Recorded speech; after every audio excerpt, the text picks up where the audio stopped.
Welcome to Dreamland, a program dedicated to an examination of areas in the human experience not easily nor neatly put in a box.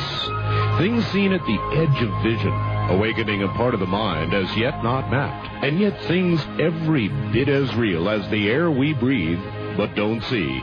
This is Dreamland. Sunday evening, and once again, Dreamland. Good evening, everybody. I'm Art Bell from the High Desert. And boy, do we have a program planned for you this evening. All kinds of interesting things, beginning with a Linda Howe report, which was taped at our affiliate, which we want to give, certainly want to give credit for, in Roswell, New Mexico. We will do that. We will also speak briefly with Peter Davenport, who is the director of the National UFO Reporting Center up in Seattle, and I'll tell you what, there have been a lot of sightings. We are in a definite flurry, right in the middle of it, right now. First thing I'd like to do, though, is to welcome a whole bevy of new radio stations to the Dreamland program, and they are as follows. WQBE-AM in Charleston, West Virginia. Welcome to the network. Great to have you with us. I think you're going to enjoy Dreamland. It is a very different kind of program, as you're about to find out. WMFD-AM in Wilmington, North Carolina. Welcome to Dreamland. They are 6:30 on the dial in Wilmington. KTIX-AM in Pendleton, Oregon. Welcome to the network. Let's see, they're 1240 on the dial. WARD-AM in Pittston, Pennsylvania. That's WARD in Pittston, Pennsylvania. And they're 1550 on the dial. Welcome. WINI. Would that be Winnie? WINI-AM in Murfreesboro, Illinois. Interesting, we've got a Murfreesboro, Tennessee, and a Murfreesboro, Illinois now. Two Murfreesboros. What are the odds of that? They're 1420 on the dial.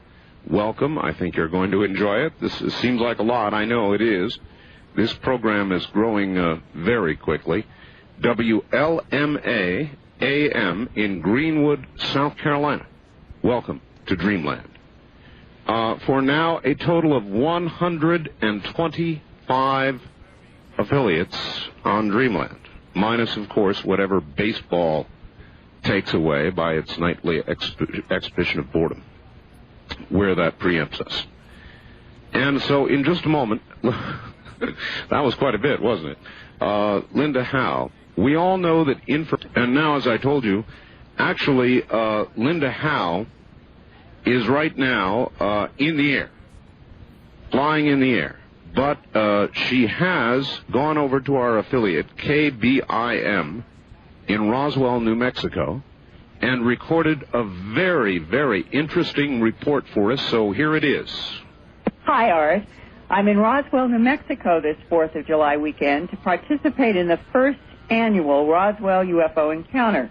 There's everything here, from parades and art fairs to a laser show, and some serious discussions about what happened here nearly 50 years ago that grabbed the world's attention.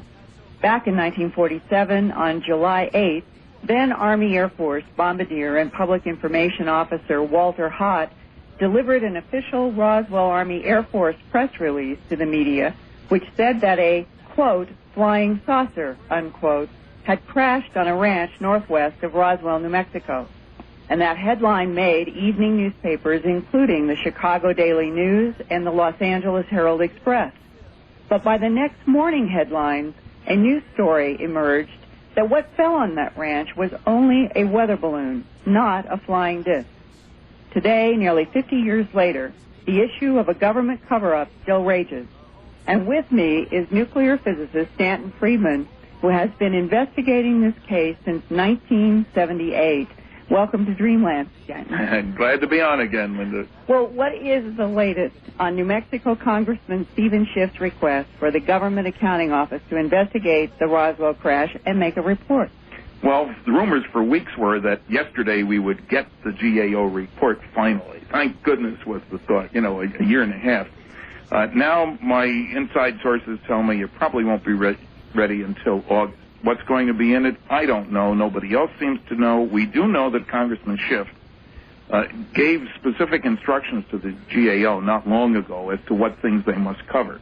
So whether it's going to be a little report, a big report, whether it's going to have anything useful that they might have found, I do know that the GAO stirred up a lot of government agencies about going through old records.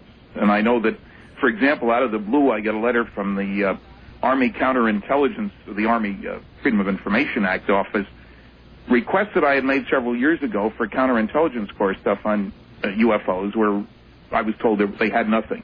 Out of the blue, we did another search years later, and we found all this stuff. Here, you can have copies free. Nothing terribly exciting. But all about flying discs. All about flying discs. In 1947, the U.S. government was asking all over Germany for people to find anything about German technology that might be related to this. Find these investigators, find those investigators.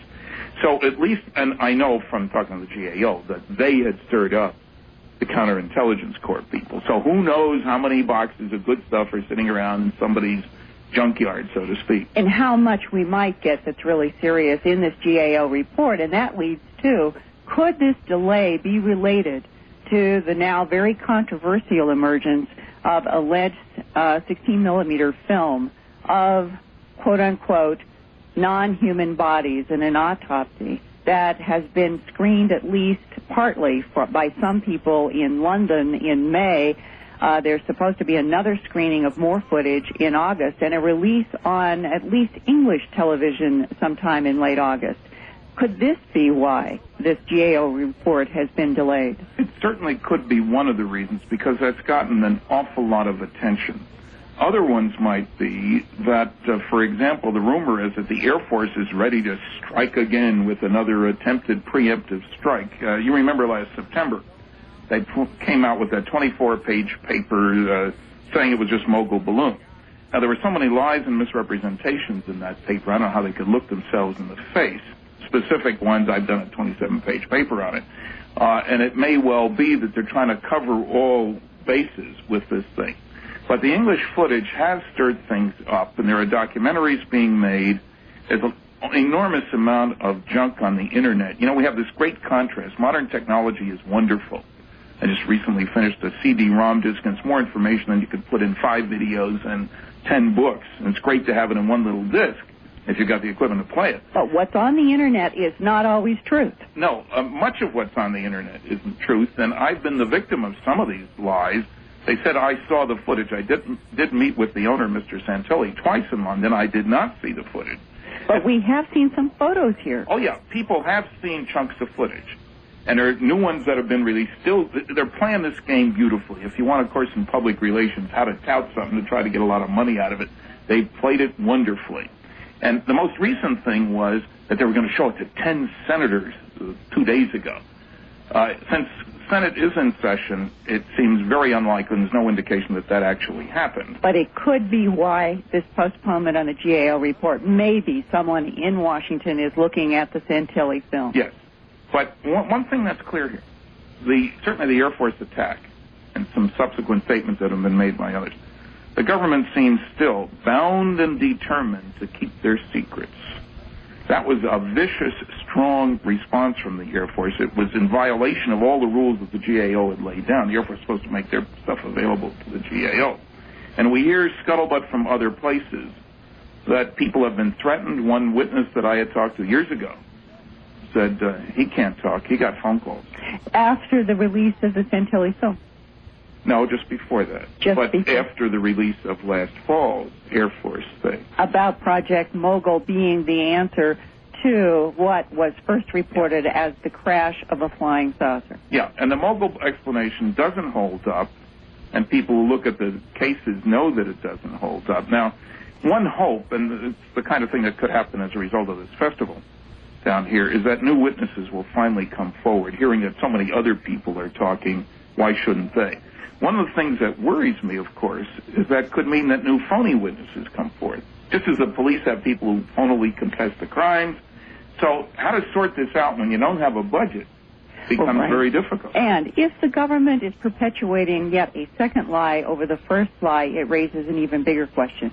Why, 50 years later, would the government still have a policy of silence on something that would seem so fundamental to a democracy, which would be sharing at least information about contact with something other than human? And the pictures of the bodies don't look frightening. That's the strange thing. There's nothing threatening about that. And the latest word is that this stuff was really sort of counterintelligence footage prepared for the U.S. government. And you really want a strange story. Apparently, somebody from Republic of China, that is in Japan, went to Mr. Santoli and said, hey, they'd seen this footage before. They'd gotten it in exchange for supplying good UFO footage to the CIA.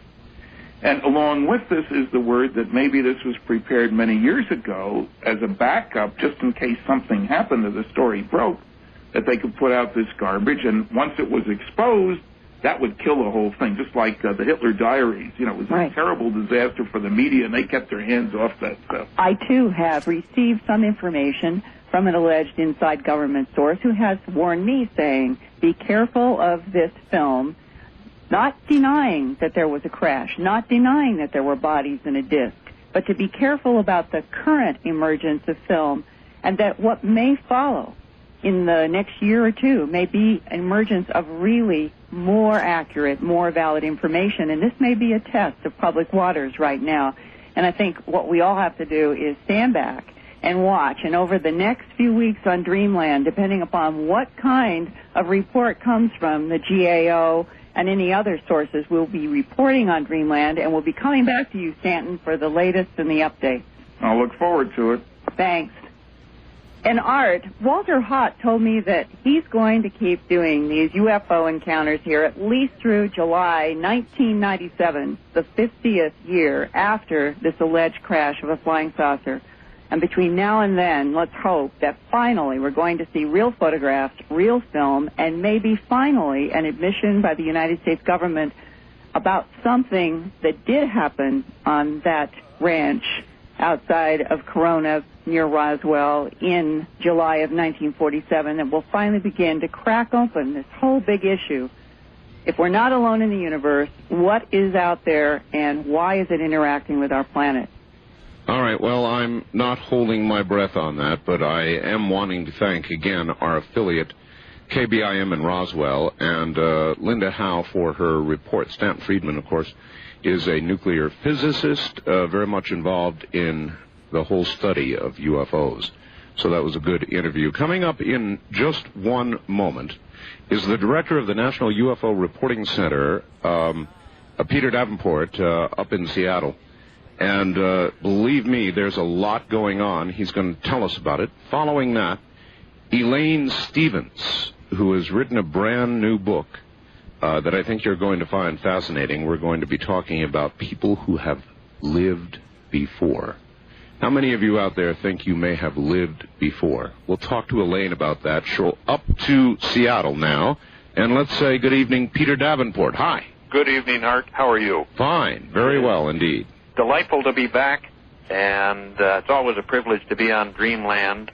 It's a high honor to be addressing so many of our countrymen on this most uniquely American holiday. Peter, the holiday began, I guess, really with my program Friday night, Saturday morning, the regular syndicated program I do. Mm-hmm. The whole night, Peter, was filled with UFO reports.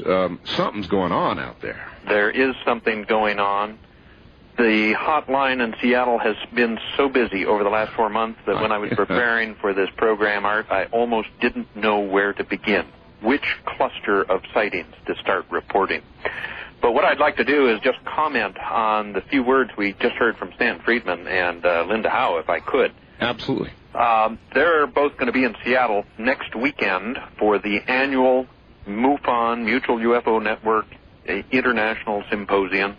I'm looking forward to seeing them both here. Our listeners might want to have something to write with nearby because I'm going to be giving that number out where they can call to make reservations if they'd like to come and join us in Seattle. It's going to be a most exciting program up here. But one comment I wanted to make about what Stan Friedman and Linda were just saying is, you know, our president could stop all of this debate very easily if he were simply to make a statement, preferably in writing, to the effect that anybody who works for the United States government who knows anything about UFOs is free to speak and, moreover, should speak on this subject. I think it's high time, and it seems appropriate to be making this point on a holiday that is supposed to celebrate the preeminence of the American people over their government and their public servants. It seems appropriate at that time to be appealing to our government, in fact, more than appealing, insisting that they come clean on this subject of UFOs over America. Well, you're in the hot spot. I mean, you get all the reports. So you tell me, is this real? Is this some mass hypnotic problem people are having? Is it, what is your honest assessment after getting all these reports? Yes. I am certainly in a cat seat on the hotline here in Seattle. It is fascinating. We are getting clusters of reports from all over the country, and I will be playing, if we have enough time, I will be playing short excerpts from a couple of the reports that I've received in the last several months. And we'll leave it up to our listeners to decide for themselves whether these people who are calling, one is a senior pilot for an American-based airline, the other is an FAA air traffic controller somewhere in the Midwest.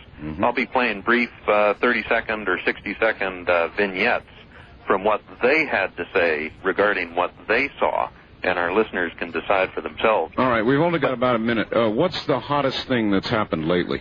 I would say the hottest thing is the cluster of calls we got on the 15th of March, the Ides of March. Shakespeare was correct. Beware the Ides of March. We took calls from 8 states over the course of about 2 hours, and to cut to the chase, it appears to us that a blue-green egg-shaped ship that is covered 8 states in approximately 12 minutes. Where? From Jacksonville, Florida, up Washington, D.C., out to Jefferson City, Missouri, Illinois, and Jackson, Tennessee. That was all in 12 minutes. It was streaking overhead at a low altitude. Most recently, we took a call from Adair County in southwest Iowa.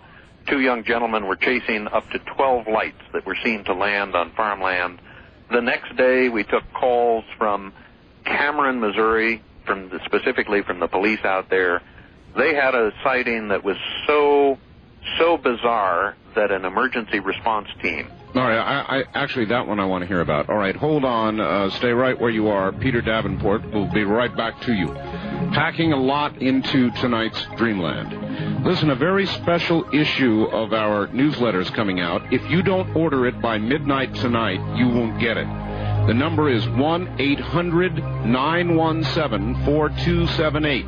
1-800-917-4278.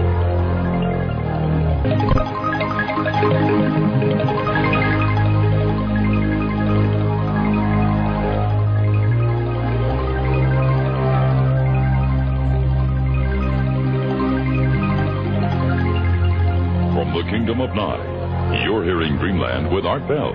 To participate in the program, call toll-free 1-800-618-8255. 1-800-618-8255. First-time callers, area code 702-727-1222. Or the wildcard line at 702-727-1295. This is the CBC Radio Network. Certainly is. Now, back to the director of the National UFO Reporting Center in Seattle, Peter Davenport. And, Peter, I've just got a quick fax here. Art just wanted to get this in before you bring Mr. Davenport on from Seattle. Unusual flurries of UFO activity, such as is being reported in Seattle, is often, but not always, connected with impending Earth change activity. Is he aware of any seismic activity around Mount Rainier? There's been a lot of discussion in the local press about a bulge that appears to be growing on, I think it's on the northwest side of Mount Rainier, but we're out of my field. I don't know a thing about volcanoes. I don't know a thing about earthquakes. All right, well, that's close enough. We've got a small amount of time, so if you would, the story about the police, I heard that before, and it's fascinating. Tell it. It is fascinating. It was a spine-tingling report. 13 nights ago, we got a report from a young gentleman in southwest Iowa. He recounted to me about a 5-hour period on the preceding night when he and another gentleman were pursuing some strange ships, strange lights in the sky in southwestern Iowa. Well, it was only one report, so you mentally put a double asterisk by it and hope that somebody else calls to confirm it. Well, my wishes were fulfilled. The next morning, Wednesday, the 21st of June, I got a call from the Cameron, Missouri Police Department. Very nice young police officer called to report a cluster of events that they had experienced and recorded out there. They had an emergency dispatch team, an ambulance, a fire truck, and some police and highway patrolmen have something go right over them, apparently. The object was seen from many points in the state of Missouri. To cut to the chase, they spent 2 hours on foot looking for the debris from what they concluded must have been some kind of crash, some kind of airliner that had hit the ground. Sure. They found nothing. Nothing. This police officer, who was very kind to call us, just received an excellent written report from him in yesterday's mail, described his investigation of the events, and I am satisfied that something extremely bizarre took place there. The next morning, 3 young men, teenagers, walked into the police station and reported their events, what they had seen the night before, southwest of Cameron, Missouri. And the object was streaking above their heads for apparently 2 hours. Wow. And this object is an object that I believe we have had reported to us in the past, over the last 4 or 5 months. Peter, when you say streaking, in my mind, streaking means streaking almost from one horizon to the other, so it must have been doing a dance. Yes. Apparently it was moving very fast at one point. At another time, it was just hovering motionless in the night sky. Uh-huh. So the phenomenon is very bizarre. It's very difficult to describe 4 months of calls in just the few minutes we have here. All right, you had a couple of reports. Do you want to go ahead and try and air one of those? Let me play just a brief report we took on the 15th of March this year. This comes from a retired senior airline pilot who saw something very close to the nation's capital, and it's very interesting. Here we go, about 40 seconds worth of report. All right, now from Peter Davenport. This was at 11:27, and we were heading approximately 250 degrees we were heading westbound on Route 123, approaching Chain Bridge Road in McLean, Virginia. And we saw this real bright object. We first noticed it about 35 degrees above the horizon. Okay. And it went all the way to the horizon. It was white, and it looked like to us it had like a little greenish tint. That report goes on for about 20 minutes, but that object that was seen descending almost vertically just west of Washington, D.C., seconds later went streaking over a woman's head in West Virginia, the town of Westover, West Virginia, right on the Pennsylvania border. Right. Within seconds, perhaps minutes, it was over Jefferson City, Missouri. Then it turned back east after hovering over Jefferson City for about 7 seconds. Well, see, this is where suddenly it becomes not a re-entering object, not the space shuttle, not a space station mirror or a satellite. Those things don't turn around and go anywhere. That is correct. It went over St. Louis, St. Louis, Missouri. It gave rise to hundreds, perhaps thousands of calls to the 911 service there. It stopped over Collinsville, Illinois for about 40 seconds. It then streaked down to Jackson, Tennessee. At least this is the presumed track of the object. Was seen to hover over Jackson, Tennessee for about 30 seconds. At that point, it spewed out a huge cloud of red sparks, and the last thing the witness saw of it, it was streaking southwest from Tennessee. That was the 15th of March this year, and we've taken many calls very similar to the one you just heard. Well, we're sure in the middle of something. Something is going on, that is for sure. But all right, Peter, we're way short on time here, so we're going to have to scoot. We're going to have you on as a guest, and we'll go through and take a lot more time and go through a lot of the reports that I know you have. That sounds fine. I'm going to be at the convention in Seattle next weekend, 7th, 8th, and 9th of July.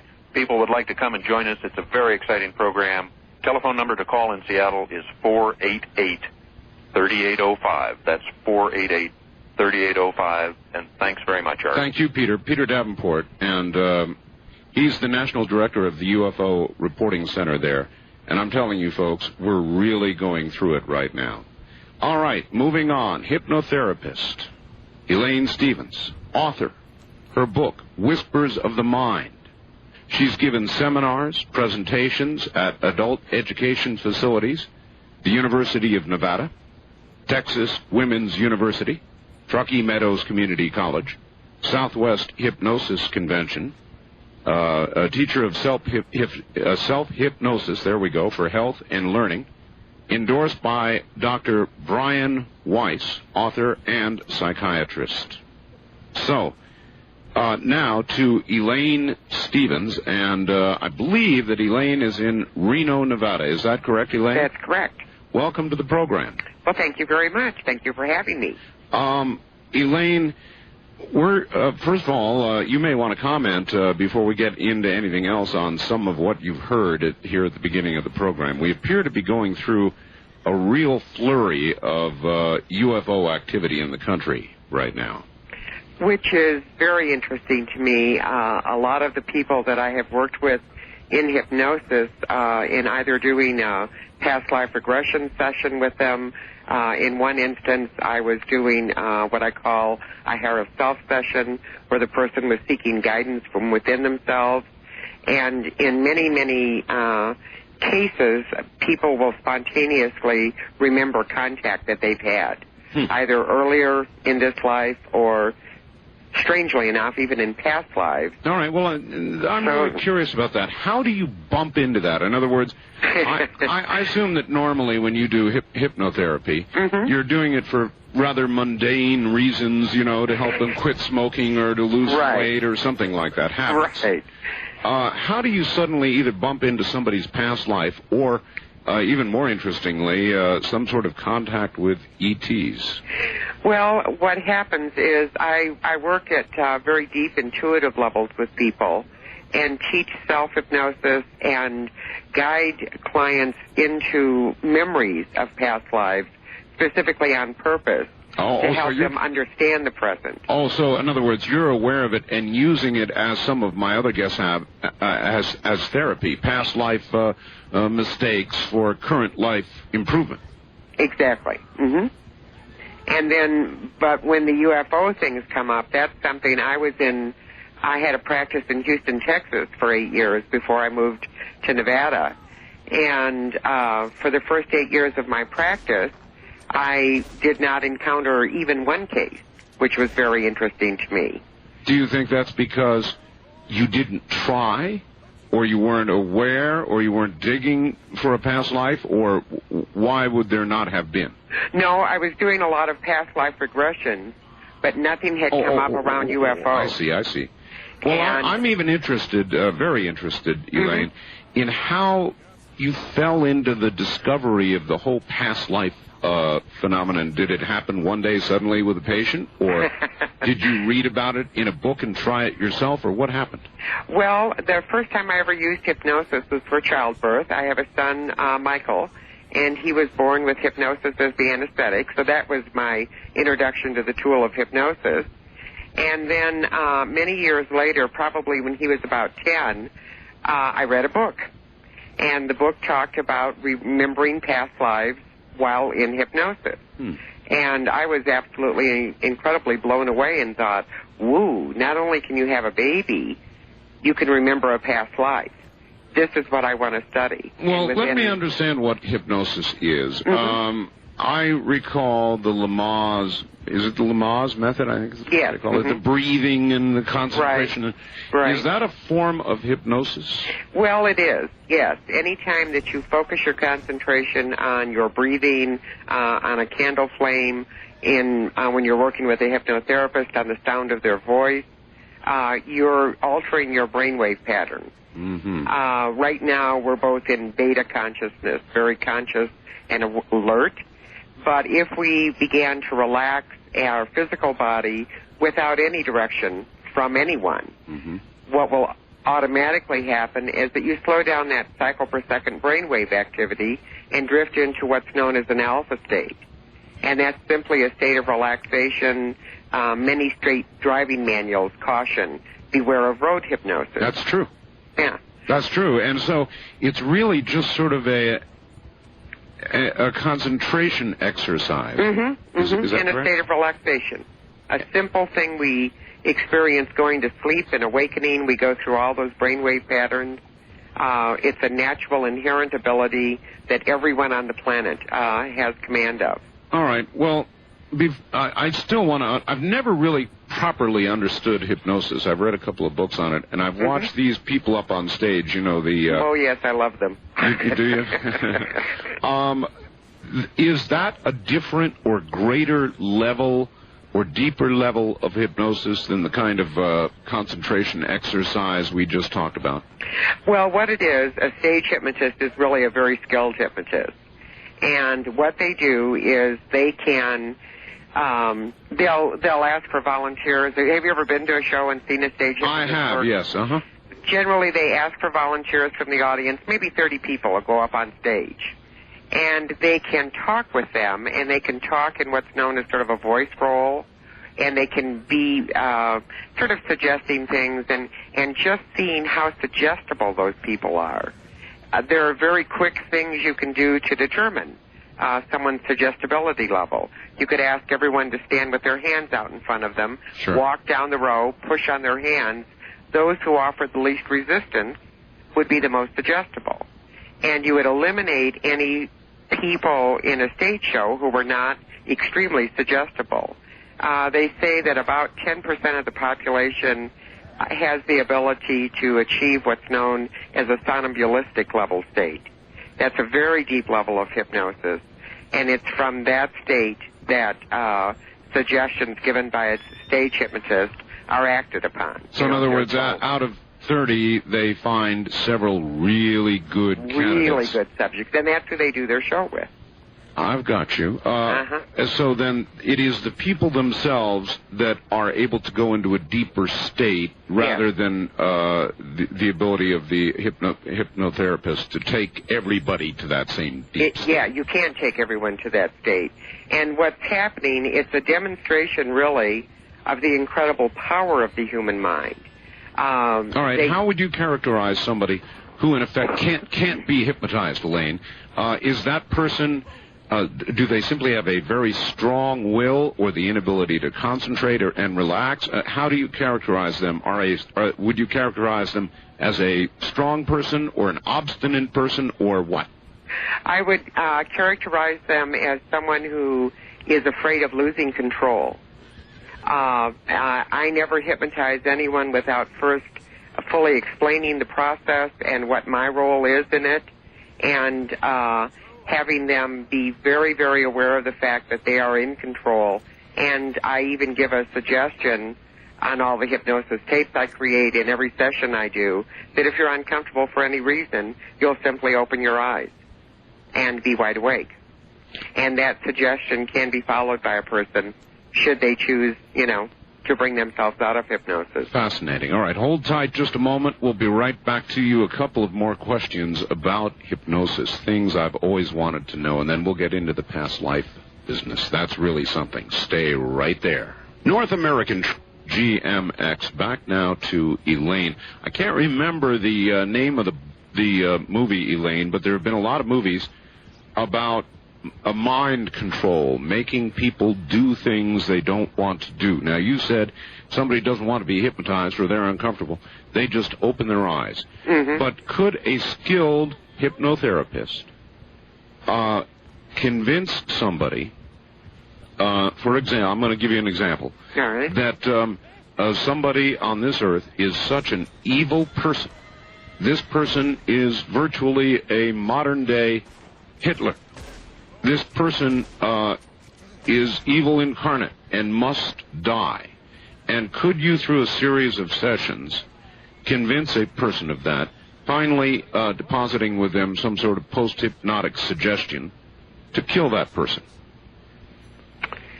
Well, I hate to think that's possible. However, I do believe it's possible. I thought so. Let me tell you, though, tests have been done with people who are that somnambulistic level subject that I spoke of earlier. Yes, correct. Tests have been done with someone who's in that level of hypnosis. And if that's an average person who does not have murder in their heart and would not kill, I'm I don't believe I would kill someone. I probably would to protect my own life or the life of someone I loved. Right, but through a series of proper post-hypnotic... If you had access to someone at that level. Mm-hmm. But in the tests that I've read about that have been done, a somnambulistic level subject will be told, you're in danger, lying beside you is a knife, mm-hmm. I am going to harm you, pick the knife up and defend yourself, stab me. The subject will reach over and pick up the knife. They will draw it back as though they're intending to stab someone. Mm-hmm. And then they will drop it in confusion and bring themselves out of hypnosis and not understand what's happening. All right, but that was a one-session attempt. Exactly, If you spent a very long time with a person, many sessions, mm-hmm. Mm-hmm. You're telling me it would be possible. Yes. Think of what happens to prisoners of war. Think of the way their minds are altered, or anyone who becomes a prisoner. The Hearst woman, Patty Hearst, yeah. Yeah, Patty Hearst. When she was held captive, I read the book. They call it the Stockholm Syndrome. Exactly. And so the mind is a very, very powerful tool, and we can use it as either healer or slayer, and each of us has to take responsibility for how we direct it, and hopefully we do not fall in the hands of someone that it operates at such a low level. Are there many people in your field, or even any, and I certainly don't want names, Thanks. who you would consider to be less than ethical in the way they practice? I think that there are people who use hypnosis as a power tool,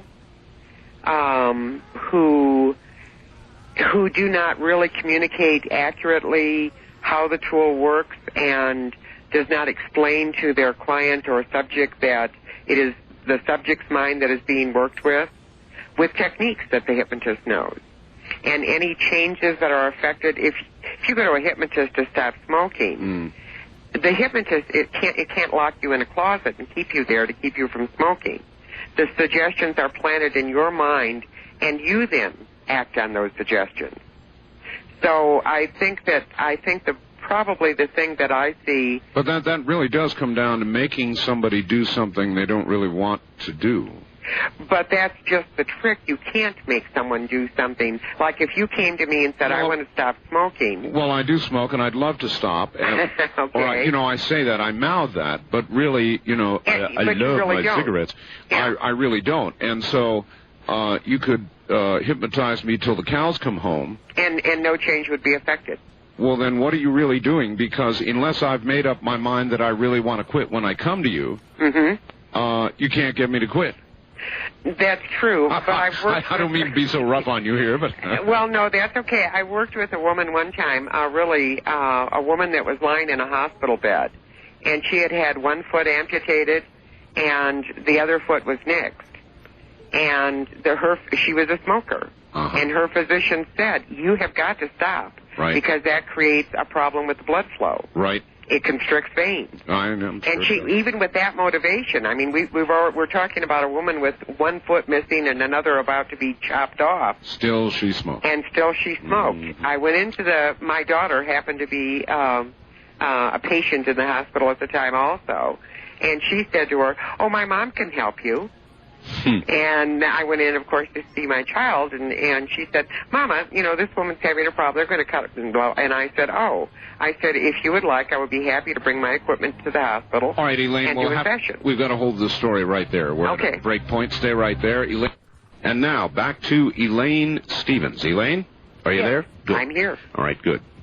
Please ask your guest the following question. And you deal with minds a lot.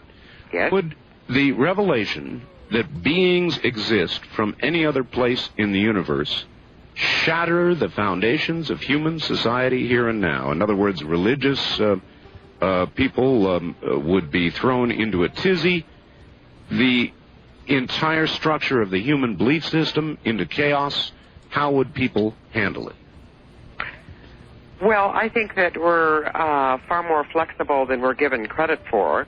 and thousands upon thousands of people are having contact, and they're not thrown into a tizzy. As a matter of fact, they're very powerful, strong people to have that kind of knowledge and be able to function in a world that chooses, for the most part, not to believe that. Well, you know, Elaine, I listen to you, and you sound so sure of yourself, and and you've talked to so many people, and I do shows like this all the time, and this gives people out there opportunities to take pot shots at me, which they do all the time. If I were a pincushion, I'd be full. That's okay. I don't mind. What do you run into? Are you criticized for working in these, even for a hypnotherapist, sort of different areas? Well, I've gotten used to it. Consider the fact that the first work I did and was drawn to as a hypnotist was to work with exploring past lives. I've been, I don't know, sort of ridiculed or looked down upon. People have been disdainful with my personal belief system and how I conduct my life, and that's fine. I work from my own belief system, and that sustains me. I really don't care what other people think. If each of us needs to create whatever belief system works for us, and if we differ, we're going to differ. That's okay. We can agree to disagree. I no longer get into Mexican standoff with people and going to fight them to the death over it. I don't care if people believe they've lived past lives or not. The second chapter in my book is titled, I Think I Made That Up. Do you know Dr. Bruce Goldberger or know of his work? Oh, yes, of course. I don't know him personally, but I have read his book. He does past and future life yes, progression. I've done future lives also. Oh, you have? Oh, of course. Well, let's begin with past lives. All right. Elaine, what is the best evidence that you've run into personally? I mean, this is... I know of no greater question for humankind, and that is whether our soul lives on once these physical bodies end, whether there really is more or not. It's a pretty big question, Elaine. You must have answered it for yourself. Yes, I think I've done probably thousands of regressions at this point, and in every past life regression that I conduct, I always, at the end of the session, direct the person to the last day of their life, and then to what happens beyond that last day. And first off, our culture is frightened to death of death. We fear death as though we're not going to, if we get scared enough, we won't have to do it. That's because we think it's terminal. In other words, exactly. The great blackness. The great blackness. But what I've discovered in guiding people through their own death experience in a previous lifetime is that there's always, I don't care if they die peacefully at home in their bed, surrounded by family who are there to nurture and love them through the experience, or if they die on a battlefield run through by a sword or trampled by wild horses. It doesn't matter how they die. The experience is always the same, and the experience is one where they're immediately peaceful and calm and surrounded with light and love, and there's no fear. Would you add the word aware? Oh, yes, absolutely. I mean, that's what everybody wants to know. Once you've died, is there an awareness? There is an awareness. There is, in my mind, no death. None at all.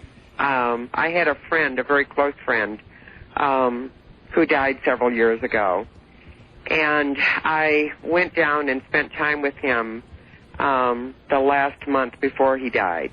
Right. And I asked him, where's your heart, where's your head?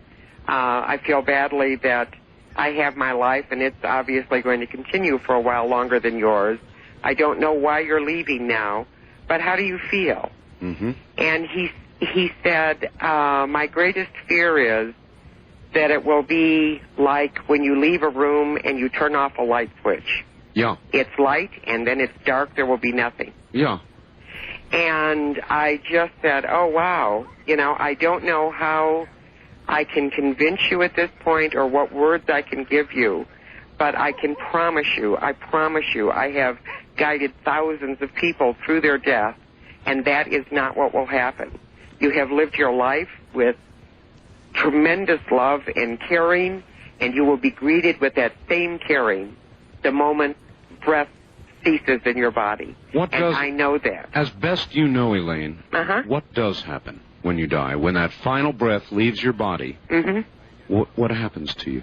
The first thing that happens is that people float out of their body.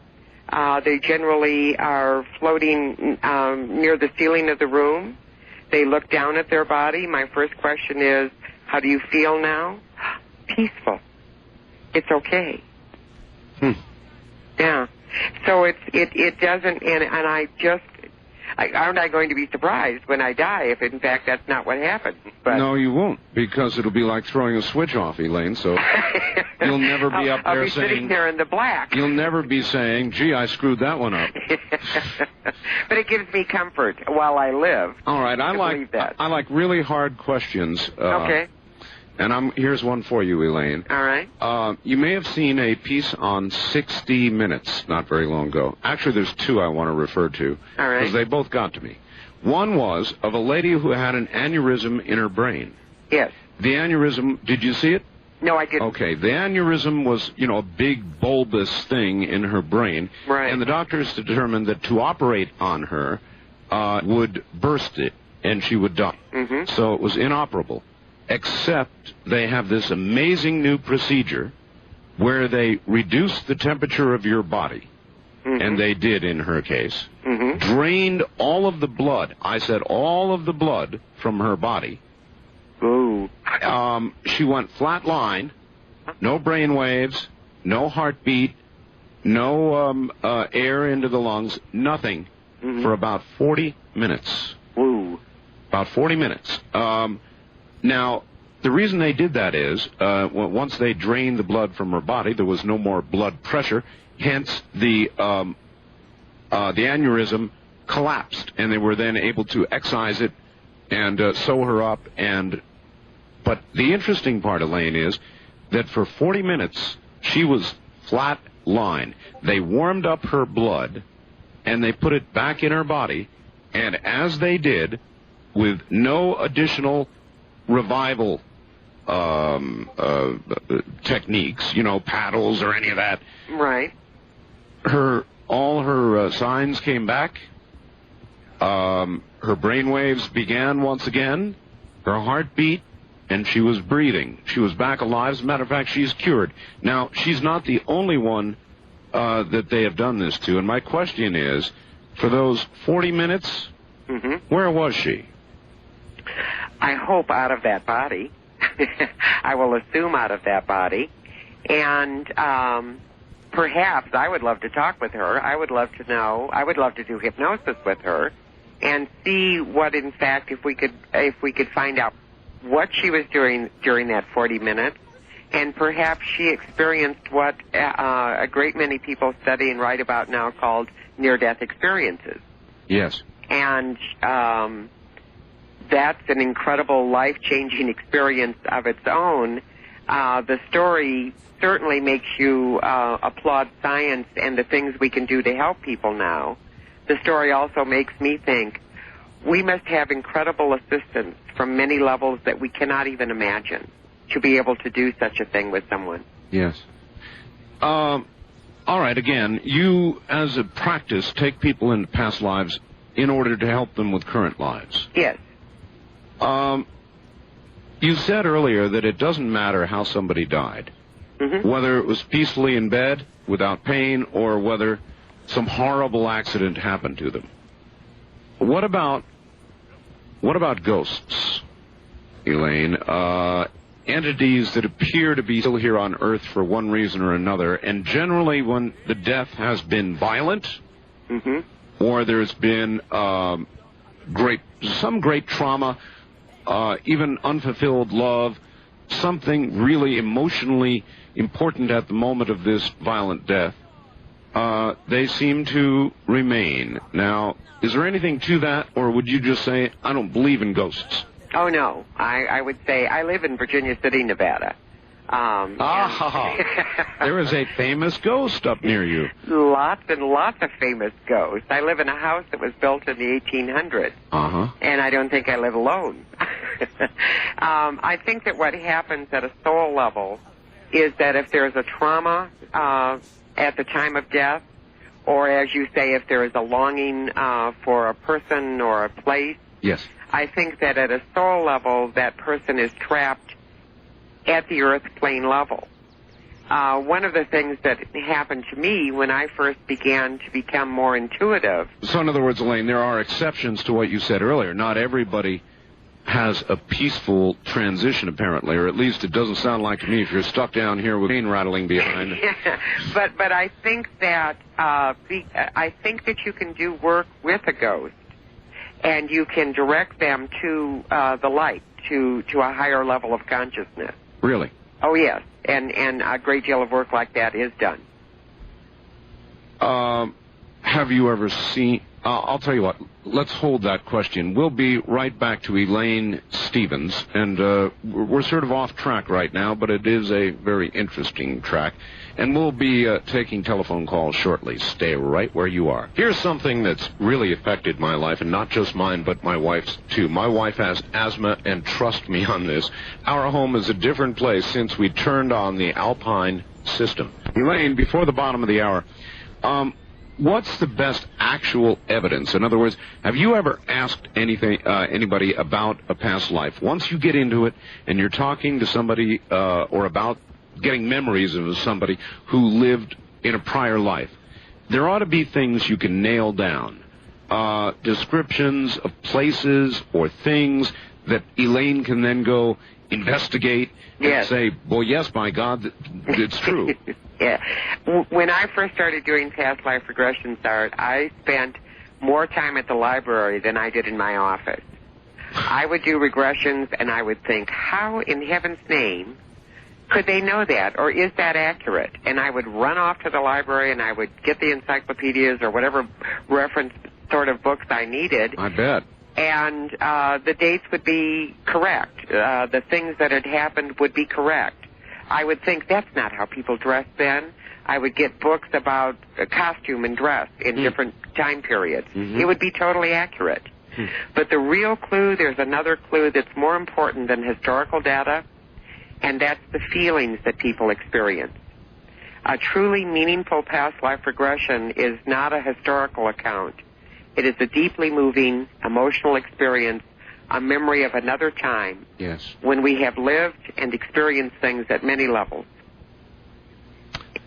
Well, I guess a person would ask this about death. If it is not the end, Elaine, and then what you're talking about really is reincarnation. It really is reincarnation. A word by any other name still is another life, right? That's right. So it's reincarnation.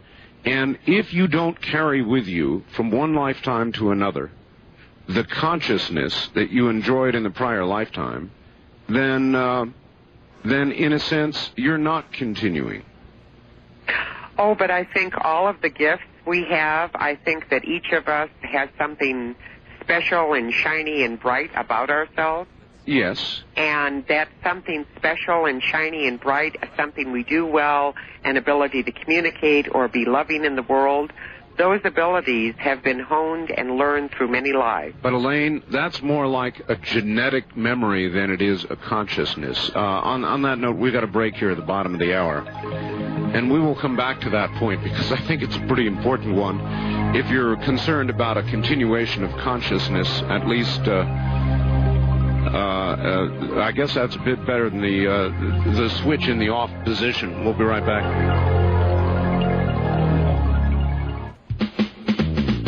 Tired of the same old music? You'll like our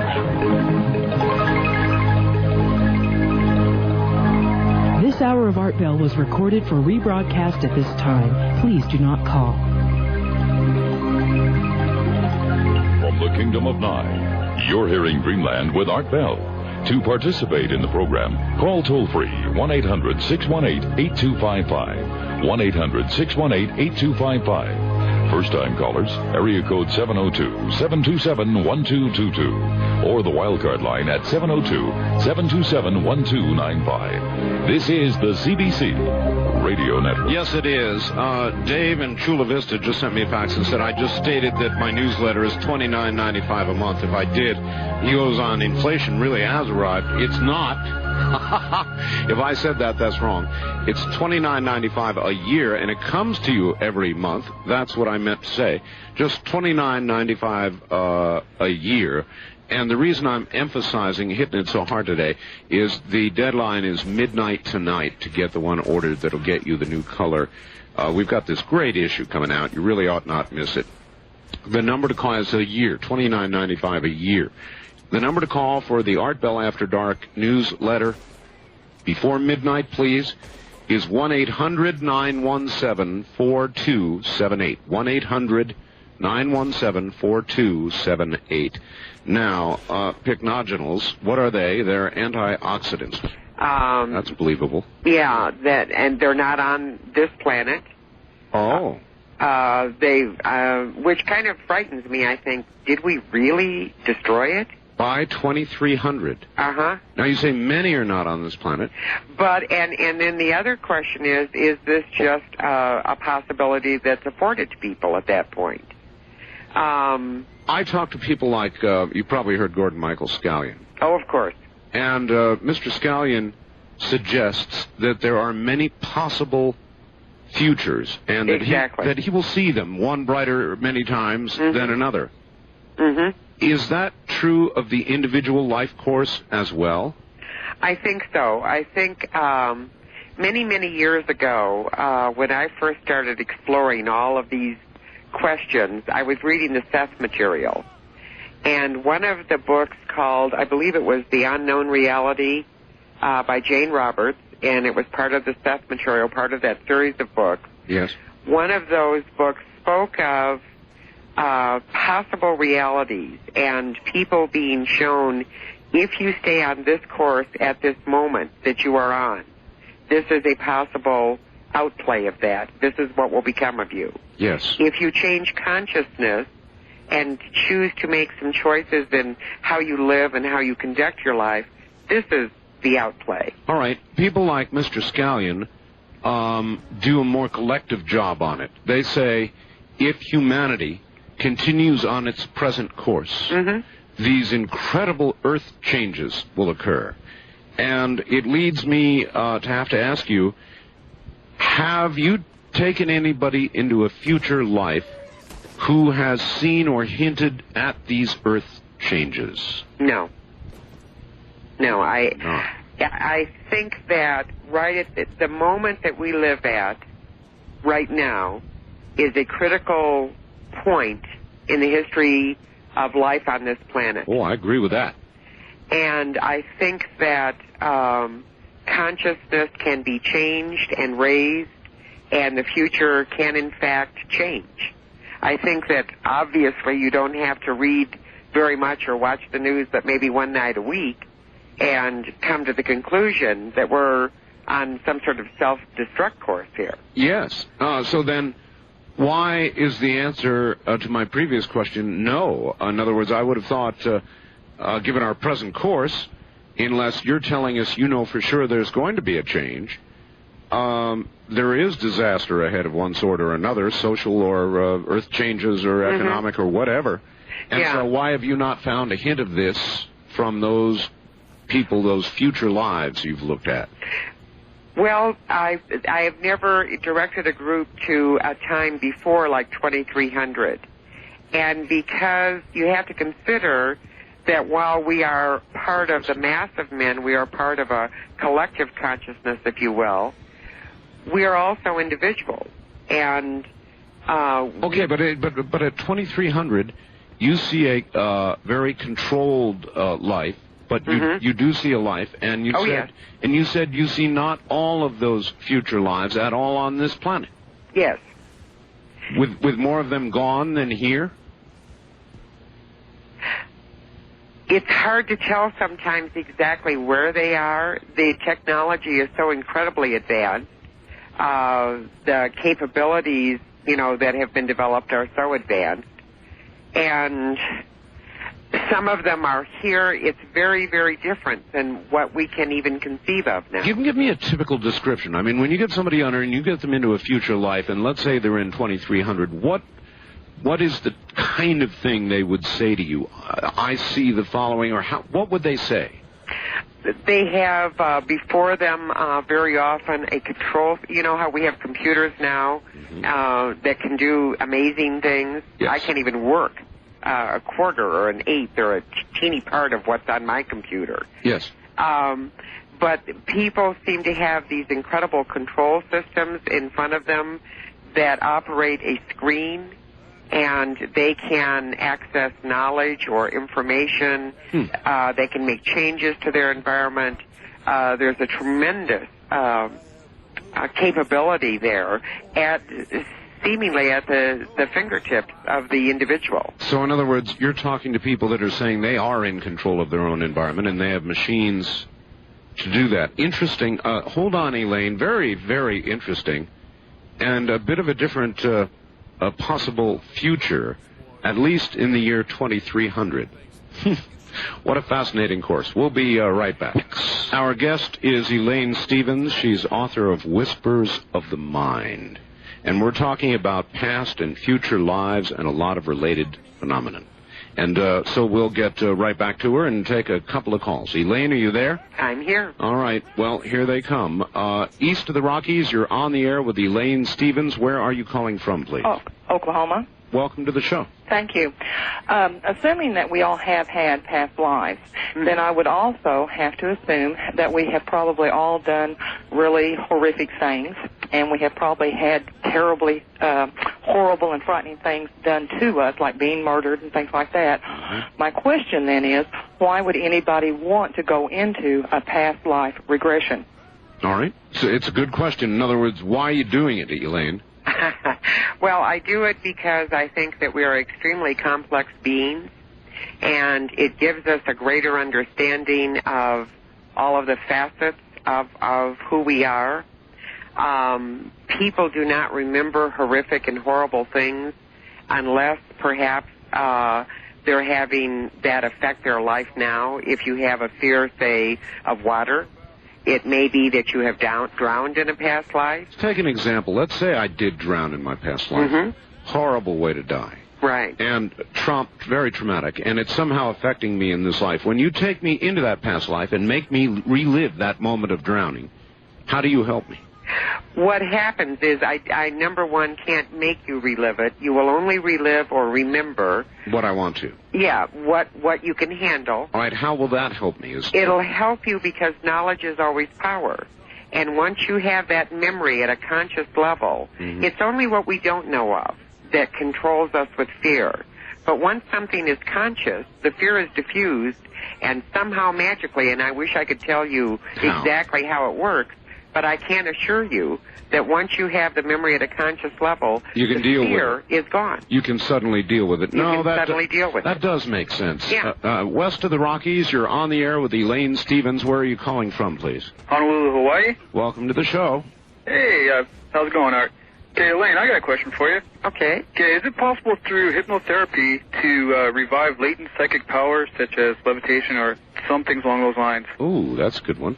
Well, it is possible through hypnosis to revive latent intuitive abilities. I think that we're all intuitive, and the more we learn to use that subconscious part of our mind, the more we open that ability up. Is intuitive just another word for psychic? Psychic, yes, it is. But I have never been able to allow or encourage someone to levitate, and that would really be fun.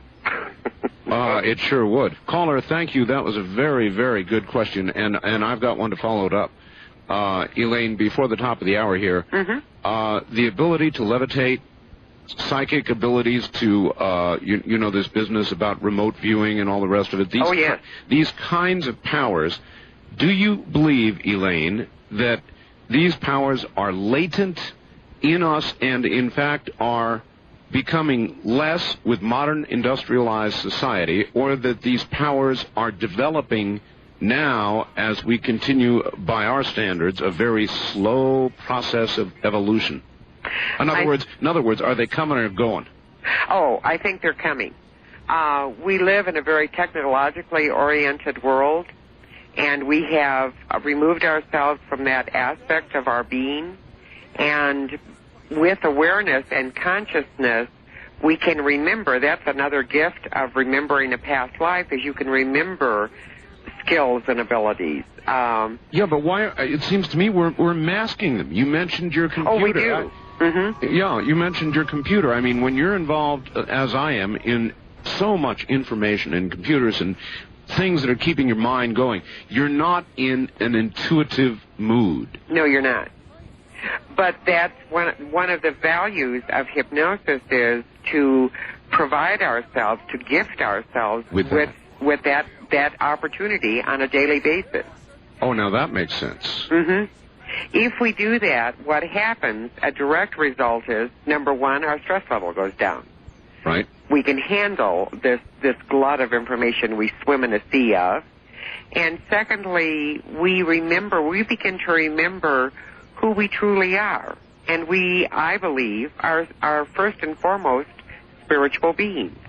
And we connect with that very beautiful part of ourselves by disconnecting from the technology just briefly. All right, well, that absolutely makes sense and brings out another question. Stay where you are. We're at the top of the hour. Don't forget, you've got to order this newsletter by midnight to get the next issue. It's 1-800-917-4278. Don't blow that off. 1-800-917-4278. We'll be right back.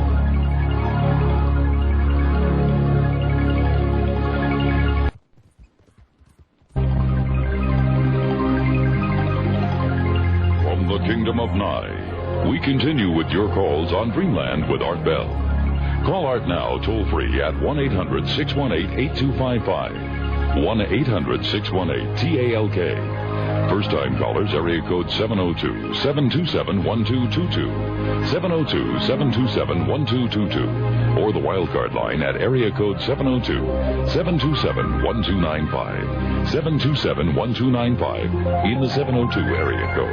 Now again, here's Art Bell. Here I am, and back to Elaine Stevens in just a moment, and a question from St. Thomas all the way out in the U.S. Virgin Islands. Let me talk to you for 3-8. All right, Elaine, are you there? I'm here. Good. From St. Thomas in the U.S. Virgins. Dear Art Bell, has your noble guest read the Spy Magazine 895 article about mind control? Gee, no, I'm sorry, I haven't. Okay. I've not either, so I guess we can't do much with that. From Joe in Sutherland, Oregon. Hi, Art. Could you ask your guest two questions? One, are there souls which are older than other souls? Yes, there probably are. I don't believe that there is anyone on this planet at this time who's never been here before. Is a brand new soul. I think the vibration that we live in is too intense, and I don't think that someone who hadn't practiced being in this vibration could handle it. Huh. So there are no new souls? I don't think so. Not right now. Not right now. Are our lives always linear, or when we die, could we come back in the past as well as the future? Ooh. Oh, good question. I'm not sure I know the answer to that one. Back to Einstein. Well, that's a good answer. Look, if you don't know the answer, yeah. I don't want you to even try, and I agree with you. That's a really good question. Have you found, through your subjects, any so-called order to how, who, and when we return to this corporeal life, and if this process is voluntary by those, quote, brought back, end quote, question mark? Yes, there is a process involved. It seems from many of the sessions I've done that the person, the soul, there is a meeting with master beings, if you will. Yes. And the lessons that need to be learned are discussed, and the person chooses the group of people they will have as family, as friends, people who will affect them deeply, and they put themselves back into a situation where all of that is possible. All right. Now I'm going to get you into trouble, I'm sure. Oh, good. From the Bible, and I don't frequently quote it, Hebrews 9:27. It is appointed for men to die once, but after this comes the judgment. It doesn't say anything about coming back again. Well, then we have to go to the Council of Nicaea, when all reference to reincarnation was removed from the Bible, because it's very difficult to control people who believe that, in fact, they are learning to perfect themselves and will come again. All right, back to the phones. East of the Rockies, you're on the air with Elaine Stevens. Good evening. Yes, hello. I'm calling from Austin, Texas. Yes, sir. And I had two questions. First of all, how does she explain the fact that there's more people on Earth today than have ever died in the history of the world? And second of all, what is the ultimate point? If we keep on coming back and back to learn certain lessons, to progress to what? To a form of perfection or godliness or whatever. Well, this is a schoolhouse. I kind of view these lives that we live as an opportunity to learn. It's a schoolhouse. It's a schoolhouse. Toward the eventual goal of perfection? Yes. All right, now his first question. It's I'm a long way from that point. Well, the first question he gave you was a good one, and that is, there's a lot of people. Caller, how many? 5, 6 billion people? Yeah, roughly 6 billion, I would assume. So there are new people here all the time, more people. If there are no new souls, then obviously the question is, where are these souls coming from? Well, consider that at the moment of creation, whatever that might be, and now we're really getting out there, but there were X number of souls created.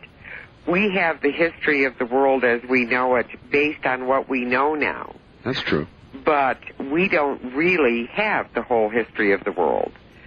We have little 10,000-year gaps in the history of the world. Boy, it's true. And so it's hard to say, oh, well, absolutely, this is concrete and it couldn't be so. I don't know. I really don't know It's a good answer, though, and it's at least an answer. Thank you, caller. Okay, thank you. All right. It is an answer. In other words, we don't know the composition. There are a lot of people, Elaine, who believe that the world has had at various times civilizations on it, been populated to the degree we are now, or even to a greater degree, and they have literally disappeared. Vanished, exactly. Vanished. So you think that could be? That it makes more sense to me than anything else, but obviously we have no way of proving that. It's one more interesting theory. West of the Rockies, hi, you're on the air with Elaine Stevens. Yes, good evening, Art and Elaine. Where are you, sir? I can answer that one easy enough. All right. I can't tell you who I am. That's fine. Cape out of Chico, California. Okay. Elaine, the way I understand or seem to equate what is going on, seem like we're in constant turmoil with ourselves. We have a biological birth to which we follow DNA genetics, and we go on and we live a routine, okay? We call that family traits. Then on the other hand, we have what we are like discussing tonight, past lives, which we could have been from anywhere. And then when we live the present, the conscious, we are in turmoil and do not know. Things that I do have, I wish I could sidebar with you. I'd love to tell you who I am or have been told, and where we could explore this. Well, we could do not that. Not over the air. We could do that without the court reporter, perhaps. All right. Well, anyway, does all this... I don't take this lightly, Art. I understand. Does this come, sir, does this come to a point? Do you have a question for her? What does she feel about the idea of, like I said, the conscious versus the physical entity, and yet we're in turmoil? I mean, the physical entity, we live a DNA trait, versus the complex and the confusion that we're subconsciously, see, this is where I can't put it together, how this soul comes. Well, if you can't put it together, then we're having a hard time getting it. I'm not clear on the question. Are you, Elaine? No, I'm not yet. I said this is a little more involved than just a 3-minute over the air. All right, I'll tell you what. Do this. Elaine, he needs to write you a letter or get his thoughts together, talk to you in some other way. Now, obviously, you've got a book, Whispers of the Mind. That's a great title, by the way. Thank you. It implies, let me guess at what it implies, that these whispers in our current mind come from past or future lives. Is that where that came from? Yes. I sat up one night until midnight with a friend who's a writer, conjuring up that title, and we hit on that and loved it. You conjured very well. Thank you. All right, I'm writing a book myself, and I'm trying to think of a title, and it's no easy job. No, it's not. Okay. How do they get Whispers of the Mind, or how do they get in contact with you? Well, Whispers of the Mind is no longer available in bookstores. It's been that horrible world for an author remaindered. So what they need to do is contact me personally. I have copies available. Okay. And I can be reached at P.O. Box 477, Virginia City, Nevada, 89440. And my phone number, if anyone would like to call... No, wait a minute. Hold it. I'm sorry. I'm going to let you give out your phone number, but I want you to be aware that you're giving this number to a lot of people. So, won't that be fun? Go right ahead. The phone number is... Area code 702... Yes.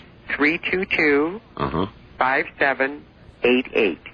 5788. 702-322-5788. Yes. And you're in Virginia City, Nevada. Yes. My office is in Reno, but I'm in Virginia City. Well, there you go. I hope you like being on the phone. Yes, I love it. All right. First-time caller line, you're on the air with Elaine Stevens. Hi. Hi. Where are you? I'm calling from California. Okay. Turn your radio off, please. I did just now. All right, good. I hope you're still on the line. I just dropped my phone. Yes. This is an extremely interesting evening that you're having. Yes. And I certainly can identify with a lot of things that she's talking about. I have been there and have been told that I'm a very old soul. And there are things that I know. I'm a teacher by profession. I have done an awful lot of other things by choice, and I have developed a very working inner life that has been more instructive, because there are things I know that I have no way of knowing in my present state that I know, if you understand what I mean, in recall of facts, figures, blah, blah, blah. My question is, I'm an adopted person. Now we're going into a whole different segment of society, plus the fact of abortion. And so how do we reconcile the fact of her statement a while ago that we choose the environment into which we go to live? Well, I can say to you that being adopted has probably affected your life at deeper levels than probably any other event you've experienced. And I think at a soul level, you chose not to live with your natural mother or father in this incarnation. And you chose to do that because in the circumstances you would be placed through the adoption, those things that both they and you needed to learn could be learned. And furthermore, that your mother, your natural mother, who for whatever reason was not able to keep you and raise you, she too was affected at such deep, deep levels. And it's, to me, a further indication of the fact that there is a tremendous, rhythm or rhyme or reason for the things we experience. Okay, I've got another hard one for you now. Oh, goody. Yeah, I bet. Most of us on the planet lead fairly mundane lives. I mean, very few of us are President Nixon or thank God, or President Clinton. Maybe we just learned about your politics. I didn't hear no God after that. Or, for that matter, any other. I thought I better shut up. In other words, we're not great people. We're good people, most of us, but not great. And a lot of these people who call themselves channelers. Oh, yes, I love them. Or sometimes hypnotherapists, inevitably will tell people that seems to please stuff that pleases them. You know, you were Peter the Great in a previous lifetime. And there's too much of that going on. It is suspicious, frankly. It makes me suspicious. Makes me irritated. I'm glad you're only suspicious. I see.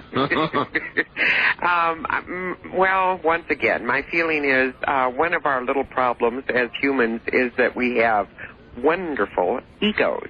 Yes. And some of us love to have those egos fed, spoon-fed, minute by minute. And if we can find someone who closes their eyes and changes their voice a bit and starts warbling about some great and wonderful thing that we once were. Yes. We're very happy to pay them a lot of money to hear that. That's right. We just soaked that right up. All right, Elaine, that's a good answer to the question. Stay right where you are. We'll be right back. Elaine Stevens is my guest. Many of you healthy zero. Back now to Elaine Stevens. Are you there, Elaine? I'm right here with you. All right. Well, you've been really good because I've been hitting you with some really hard stuff. Well, thank you. It's kind of like when your son or daughter begins asking you, how high is the sky? These are not easy questions. East of the Rockies, you're on the air with Elaine Stevens. Hi. Hi, how you doing? Fine. Where? St. Louis, Missouri. All right. Or I think the movie you might have been talking about earlier was Manchurian Candidate. Thank you. That's it. I remember that. Very good movie. I was going to talk about this past life regression. I've done a couple of things in reference to that. You were talking about mirrors, and I don't know if you're talking about, you were talking about candles, and there's a thing that you can do with a mirror next to you, and you stare at the candle, and you keep your eyes open for about 45 minutes, and in that, I started to fall asleep, but before I did, I saw an old Chinese man. I also did hypnotherapy with a man named Santosh. I don't know if you're familiar with him.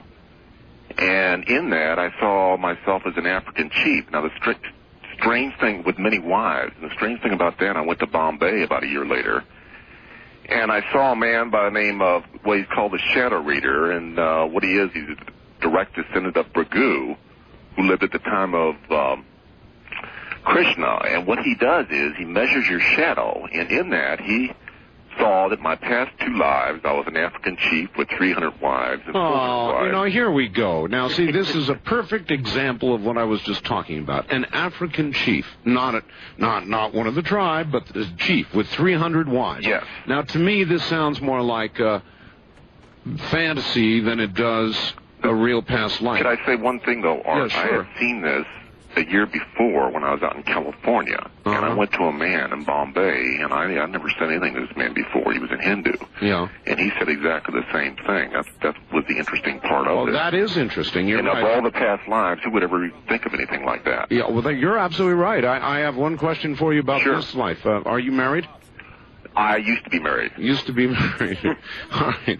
All right. One other thing you were talking about in reference to light, there's 2 very good books, and one man who you would be great to have a guest on, which is Carlos Castaneda, which talked exactly about what you're talking about. Yeah, oh yes, I've read him, of course. And if you read it, and did you read The Fire from Within? Not yet. Read that, and he will talk to you about seeing light and everything else. All right, sir. I've got to run. Thank you very much for the call. My point was, with that much experience with marriage, you think in this life he might not be.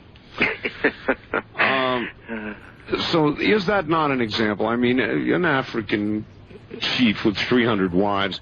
One other question, real quick answer, too. A lot of people say people are given to flights of fantasy when they're under hypnosis. Elaine, true or false? False. Not true, huh? Not true. Really, there have been a number of books written. Of course, it implies that hypnotherapy is not trustworthy. Well, what's not trustworthy is something that comes externally. What is truly trustworthy is what comes from within us. And just as if I wanted to tell tall tales, I could sit and tell them to you out of hypnosis. I could do the same thing in hypnosis. Well, that's certainly true. But what would be the point? You know? All right. We'll have to pick up on that when we come back, which we will do in just a moment.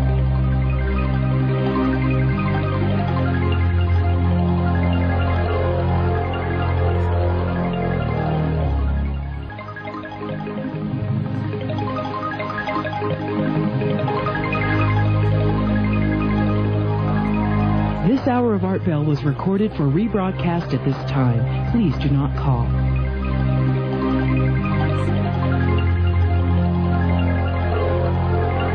We continue now with your calls to Dreamland with Art Bell from the Kingdom of Nye. We do, and let's see, I guess the only number I need to get out again is our East of the Rockies number. It's not normally on the tapes for Dreamland. If you're east of the Rockies, it's 1-800-825-5033. 1-800-825-5033. Our bulletin board now. All right, Elaine, back now to Elaine Stevens. And Elaine, Jim in Boise, Idaho has a question. All right. Straight out. Have we made contact with intelligent life in the year 2300? Of course. Of course. Well, with intelligent life, I presume he means from other planetary systems? I certainly presume that, yes. Yes, yes. We have. Mm-hmm. Is there anything at all that you can tell us about them? I think that they are the same beings that we have contact with in this time. I think that we become more receptive. I know that when I've guided people to past lives, to places such as Atlantis, one regression comes to mind very clearly, and that was of a man who was a sculptor, and in that lifetime, he is a sculptor now. He teaches art at a major university, and in that previous lifetime in Atlantis, he did a sculpture that was conducted in via water throughout the city. And in this lifetime, he was directed at a subconscious level to do a sculpture created of crystals, and that was in the air. And in his memory in Atlantis, there were meetings held, and there were beings from many planetary systems present within those meetings. Well, so when you said, of course, what you really meant is we've been in contact for a long time. Forever. Yeah. All right. Dear Art, this is from Wally in Albuquerque. Please ask Elaine, and I'm going to try again on this one, too, why it is that, by and large, we don't have any memories of past lives in our conscious minds. We hear talk of reincarnating because we need more experience in one realm or another. Who says we need more experience in one area or another? And if we don't consciously remember past lives, how do we know what we're supposed to be working on? And I suppose your answer would be by coming to somebody like you. That would be a wise thing to do. Or getting, of course, a copy of my book, which tells you how to explore past lives. But consider, once again, we go to the subconscious. The memories are in the subconscious. And if we had conscious recall of all of our past lives, we would be in a terrible jumble. Well, you know, that's true, Elaine, but again, I say, we discussed it earlier in the program. Mm-hmm. You know, you said it can't be like throwing a switch off. You know, you die, boom, that's it, blackness. Right. But in a way it is. You may survive in the sense that you live on in others' minds who are living. You have offspring, they survive you. And it may be that your soul contributes to your next life in some esoteric way, but you're not conscious as I understand consciousness right now. You and I are sitting here talking. We're conscious. We know what's going on around us. In that sense, in the next life, you're telling me, on the one hand, we are conscious, but on the other, we're not. Well, which is it? Tough one, pushing me to the wall. Yeah, that's right. I'm sure. Okay, I think that consciousness can mean many things, and I I have consciousness of a conscious memory of many, many past lives. I know, but you've dug them. Exactly. And I've done so because it's helpful to me in the present. Well, all right. Would you advise the average person who's having an average life, and they're okay, no horrible habits or anything, nothing really wrong, is there any reason for them to go rummaging back into past lives? Well, I think so, because if we're just having an ordinary life, as you say, and we're just sort of rocking along, I personally would like to know that there is more to me than the fact that I went to the grocery store this afternoon and got food for the barbecue and that I did all these mundane things. I hope to think that there's dimensions to me that I need to explore, and I need to expand my creative abilities, and I need to expand my mind in as many ways as I can. We get kind of locked into that mundane stuff, and that's dangerous. Okay. East of the Rockies, you're on the air with Elaine Stevens. Good evening. Hi, Art. We must have some sort of conscious link going on here right now, because I want to touch on or make a comment directed to your guest. All right, where are you, Bob? Poto, Oklahoma, and it was somewhat what you just touched on concerning reincarnation. It has been said that we are remnants from the very first man, and it is consistent throughout the Bible, which I don't want to really bring that up too much, but that there are things passed down from generation to generation to generation, good and bad. Mm-hmm. Now, in the subconscious level, which I believe exists, I could, or anybody can, tap into any past life from anybody. I don't get it. I don't get it either. Meaning that if things from the very first, if we descended from one being. Oh, that's a big deal. I see. And that is passed down and passed down. In other words, like a giant tree. Now, the thing that I want to make, are we reincarnating memories? Uh-huh. And I believe that we have to be very careful in that area, because we might bring something back into this life we might not want to deal with. Good point. Thank you. From Oklahoma. Elaine, is it possible that a past life, a past incarnation, could virtually possess? Is there that danger that? No. Are you sure? When you open doors, you never know what's going to walk through. Absolutely. Absolutely. This is one of the sort of little sore points with me, because we approach any new knowledge with a certain amount of trepidation or fear. Sure. And if we will just remember that knowledge erases fear, how could our mind, if you broke your arm a month ago, yes, you would not be able to recreate with your mind the pain that you experienced at the moment of the break. That's, I did break my arm, so... Oh, dear. Many years ago, but you really are correct. I remember, of course, the occasion very vividly. And the pain, but I cannot... You can't recreate it. No, that's true. Because your mind is designed to protect you. And the same thing holds true. I can't go rummaging in your mind, nor can you, and discover things that would be hurtful to you now. Your mind is designed. It is designed by something far beyond what we can even conceive of to protect us and to support us and to help us. And the minute we set up this, oh, what if I remember I'm Attila the Hun, or what if I remember these horrible things? Well, of course, I don't want to recreate for you the pain in your arm, and I couldn't do that.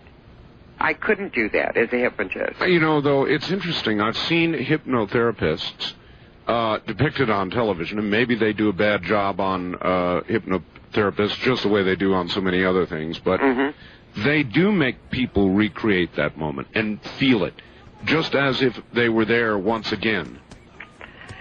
Oh. What do you say to that? I say that, yes, a lot of people go into to explore a past life, and they find themselves very emotionally moved, and they find themselves weeping and re-experiencing something at a deep emotional level. But once again, here's our fear. What about the pain? What about and cleanse? What about they won't if kill you? Yeah. What if Elaine took me back to that moment when I crashed in my hang glider, which is how I did it, and the big arm came down about 2 inches above my elbow and broke my arm, but good, compound fracture. Ooh. And, ooh is right. So if Elaine took me back to that moment and I relived that experience, would I relive that pain? No. No. Your mind, you can't sit here now and take, Not now, not on the conscious level. You're correct. I tried. But even at a subconscious level, no. Okay, No. That's a good answer. First-time caller line, you're on the air with Elaine Stevens. Hi. Hi, Art. Bonnie in Alaska. Yes, hi, Bonnie. Hi. Where in Alaska are you? Questions. First off, I'm a person who's been through past life regression and have verified one lifetime. Okay, good. And I'm curious Spend your time as to how unusual that is. Is there like a percentage of people that you have worked with that have experienced that? It's very unusual, Bonnie, because what happens is we connect to the past life generally at an emotional level as opposed to, as I said, a historical data level. But I have had a number of people who've been able to do that. After as I said earlier in the show, after I got through going to the library, I had enough cases authenticated to resolve the problem for me. Are they making this stuff up? And the answer was no. I did enough research to prove that, and I no longer go to the library because that's not the issue. That's not why people explore past lives. But it's kind of wonderful for you that you were able to authenticate. That must have been exciting. To make sure it was for real. Yeah. And I was able to verify this one. But I had one more quick question. I am one of those people that can be dropped down into the somnambulestic state. And I have a theory, and I wanted to run it past you. I had one lifetime I experienced that was Japanese. Is it true? Is it possible, this is my own theory, that if I could go back and go through that lifetime in a somnambulistic state, that I should be able to speak fluent Japanese? Right on. Good question. She would. Oh, she would be able to? Probably. Where are you calling from in Alaska? Wasilla, Alaska. Wasilla, Alaska. That's a very, very good question.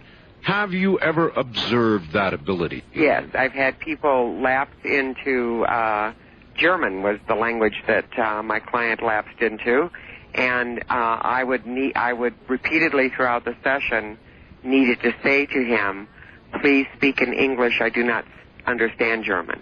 And he would revert back to English. Wow. And then as he got involved emotionally in what was happening again, he would begin speaking German. See, I consider that to be, you could do enough research to know the person couldn't speak German, and I'm telling you, if I suddenly started hearing German, the hairs on the back of my neck would go straight out. They did. The hairs on the back of my neck stood straight out. All right. East of the Rockies, you're on the air with Elaine Stevens. Hi. I can barely hear you. Okay, can you hear me better now? A little. Where are you? Oklahoma. Oklahoma. Okay, what's your question, huh? What is your guest, what are his beliefs about abortion? All right. Quickly, Elaine, about abortion. Yeah, what happens to a soul that is, well... Where a pregnancy is terminated? When does life begin, in other words? Let's begin there, all right? Tough one again. Is the soul with the child at the moment of conception? Is that your belief? I believe that a soul has connected and decided to be born through that woman into that family. I do not believe that soul is in that body. I think they dance in and out, and connect probably at the moment of birth or very shortly thereafter. I don't want to get into the whole issue of abortion. No, I appreciate the straightforward answer, and on that we disagree. Elaine, hold on just a moment. Right back to you. My guest is Elaine Stevens, the subject, future and past lives.